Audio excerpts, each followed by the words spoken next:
ce que je vois depuis 4 ans, c'est un pays qui fabrique des solutions. C'est-à-dire, je vois le contraire du journal de 20 heures. Je vois partout des gens qui fabriquent des solutions, mais quand je dis des solutions, c'est des entreprises, des associations, des fondations, des élus locaux. Je vois une créativité débordante, et une de mes grandes révoltes, c'est qu'on soit dans cet état-là collectivement, alors qu'on est un peuple aussi intelligent. Donc quand je dis donner du pouvoir aux gens qui font, je les connais. Je les vois, je travaille avec eux depuis maintenant 4 ans. Je peux vous dire comment on rebancarise les 3 millions de gens qui sont en état de fragilité bancaire, comment on peut le faire au 1er septembre, comment réellement... Nickel, grâce à l'association Nickel. Compte Nickel a rebancarisé déjà 500 000 personnes. Vous pouvez expliquer en 2 mots de quoi il s'agit ? C'est très simple.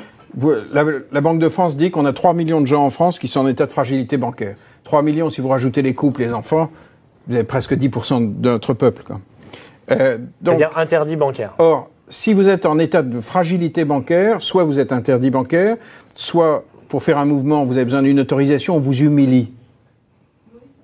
On vous humilie. Donc, comment on peut sortir très rapidement de cette situation ?